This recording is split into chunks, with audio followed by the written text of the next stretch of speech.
Apa itu sistem muskuloskeletal? Sistem muskuloskeletal adalah sistem yang terdiri dari otot, jaringan ikat, saraf, serta tulang dan sendi. Dengan adanya sistem muskuloskeletal, tubuh dapat bergerak dan menjalani berbagai aktivitas seperti berjalan, berlari, berenang, hingga mengambil suatu benda. Sistem muskuloskeletal juga berperan dalam membentuk postur dan bentuk tubuh, serta melindungi organ penting seperti otak, jantung, paru-paru, ginjal, dan hati. Beberapa fungsi dari sistem muskuloskeletal. Yang pertama, memberikan bentuk tubuh. Manusia tanpa adanya bentuk tubuh, maka tidak akan bisa berjalan atau melakukan gerak apapun secara sempurna, karena tidak mempunyai bentuk tubuh sehingga tidak bisa mengetahui kelebihan dan kelemahan yang ditampilkan. Selanjutnya, penyangga berat badan. Sistem muskuloskeletal ini sangat membutuhkan sekali tulang belakang. Hal ini dengan tujuan untuk digunakannya sebagai penyangga berat badan agar tubuh dapat dengan mudah diatur kesesuaiannya. Fungsi selanjutnya sebagai tempat penyimpanan mineral kalsium dan fosfor. Sistem muskuloskeletal ini digunakan sebagai tempat untuk menyimpan kelebihan kalsium serta fosfor yang ada dalam tubuh. Apabila dalam tubuh kita kekurangan kalsium maupun fosfor, maka sistem ini akan melepaskan mineral yang disimpannya. Selanjutnya, sebagai melindungi organ penting. Sebagai perlindungan, sistem ini dapat melindungi organ-organ penting seperti tulang-tulang tengkorak yang melindungi otak, jantung, serta paru-paru akan dilindungi oleh tulang dada. Fungsi selanjutnya sebagai alat gerak pasif.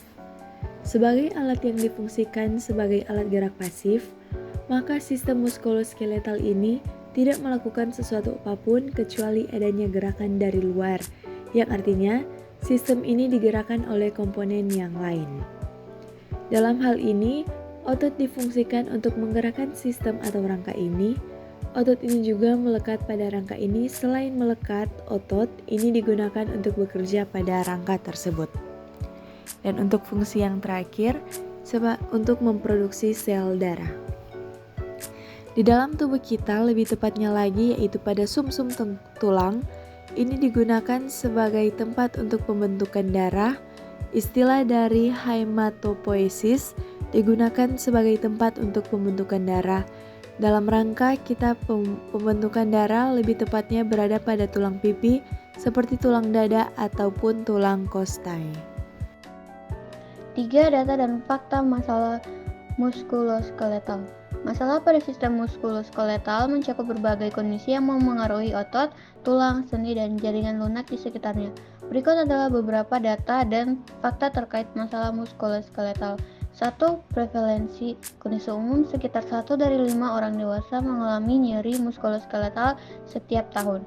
Penyakit umum yaitu osteoartritis, rheumatoid arthritis, dan nyeri punggung bawah adalah beberapa masalah yang umum terjadi. Kedua, dampak kesehatan. Disabilitas. Masalah muskuloskeletal adalah penyebab utama disabilitas di seluruh dunia.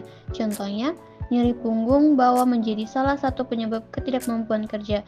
Kualitas hidup. Kondisi ini dapat mengurangi kualitas hidup individu, menyebabkan keterbatasan dalam aktivitas sehari-hari. Ketiga, faktor risiko, yaitu usia. Risiko meningkat seiring bertambahnya usia, terutama di atas 50 tahun. Obesitas berlebihan, berat badan menambah beban pada sendi, terutama lutut dan pinggul. Pengobatan dan manajemen. 1. Terapi fisik, efektif dalam rehabilitas dan pengolahan nyeri. 2. Obat NSAID, obat anti-inflamasi non-steroid, sering digunakan untuk mengurangi nyeri dan peradangan. Ketiga, bedah. Dalam kasus yang parah, prosedur bedah seperti pengganti sendi mungkin diperlukan. Statistik global. Menurut WHO, lebih dari 1, miliar orang di seluruh dunia menderita nyeri kronis muskuloskeletal.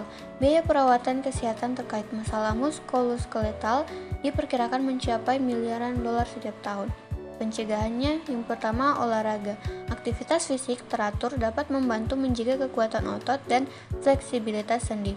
Kedua, kesehatan tulang. Konsumsi cukup kalsium dan vitamin D untuk mendukung kesehatan tulang. Inovasi dan penelitian. Penelitian yang terus dilakukan untuk menemukan terapi baru, termasuk penggunaan teknologi seperti fisioterapi berbasis virtual dan perawatan genetik. Osteoartritis adalah peradangan kronis di sendi akibat kerusakan pada tulang rawan. Osteoartritis adalah jenis artritis atau radang sendi yang paling sering terjadi. Kondisi ini menyebabkan keluhan seperti sendi-sendi terasa sakit, kaku, dan bengkak. Osteoporosis adalah kondisi ketika kepadatan tulang berkurang sehingga tulang menjadi keropos dan mudah patah. Osteoporosis jarang menimbulkan gejala dan biasanya baru diketahui ketika penderitanya jatuh atau mengalami cedera yang menyebabkan patah tulang. Osteoporosis bisa dialami oleh siapa saja, termasuk anak-anak dan orang dewasa. Namun, osteoporosis lebih sering terjadi pada wanita yang telah memasuki masa menopause. Rheumatoid arthritis adalah peradangan jangka panjang pada sendi akibat sistem kekebalan tubuh yang secara keliru menyerang tubuh. Jika dibiarkan, radang sendi yang memburuk bisa menyebabkan gangguan fungsi sendi dan perubahan pada bentuk sendi tersebut. Rheumatoid arthritis ditandai dengan bengkak, nyeri, dan kaku pada sendi. Selain menyerang sendi, rheumatoid arthritis juga bisa menyerang organ lain, seperti kulit, pembuluh darah, paru-paru, mata, dan jantung. Penyakit ini lebih sering terjadi pada wanita, terutama yang berusia 30-50 tahun. Gejalanya terkadang mirip dengan penyakit lain, seperti polymyalgia reumatik dan osteoartritis. Spondylitis ankylosa. Spondylitis ankylosa atau ankylosing spondylitis adalah peradangan kronis yang dapat menyebabkan menutupnya celah antara ruas tulang belakang. Gangguan ini dapat membuat penderita ankylosing spondylitis menjadi bungkuk. Tulang belakang terdiri dari beberapa ruas tulang yang dihubungkan oleh bantalan tulang yang lunak. Pada penderita ankylosing spondylitis, celah bantalan melebur menjadi tulang sehingga tulang belakang hilang kelenturannya. Kondisi ini dapat mengubah postur tubuh penderitanya. Ankylosing spondylitis lebih sering menyerang pria daripada wanita. Gejalanya berkembang secara bertahap dalam hitungan bulan hingga tahun. Tendinitis. Tendon adalah jaringan yang menghubungkan tulang dan otot. Peradangan pasca tendon atau tendonitis sering dialami oleh atlet atau orang yang rutin berolahraga karena melakukan gerakan berulang seperti melompat, melempar bola, memukul bola, dan mengayunkan tangan. Tendonitis bisa terjadi pada hampir seluruh bagian tubuh di mana tendon berada. Namun, peradangan tendon umumnya terjadi di pangkal ibu jari, siku, bahu, panggul, lutut, dan pergelangan kaki. Fibromialgia. Fibromialgia adalah penyakit yang ditandai oleh rasa nyeri di sekujur tubuh, disertai rasa lelah dan gangguan tidur. Kondisi ini bisa mengganggu aktivitas sehari-hari, sehingga penderitanya dapat mengalami gangguan kecemasan atau depresi.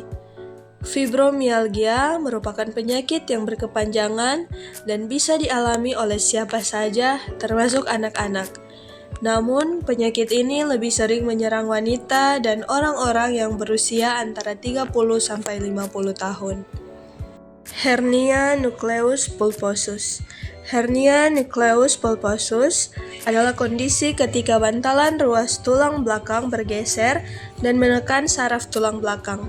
Hernia nucleus pulposus juga dikenal dengan istilah saraf terjepit. Hernia nucleus pulposus atau saraf terjepit dapat menimbulkan gejala nyeri di punggung bagian bawah pinggang, sakit punggung atas atau leher, tergantung pada lokasi terjadinya hernia nucleus pulposus.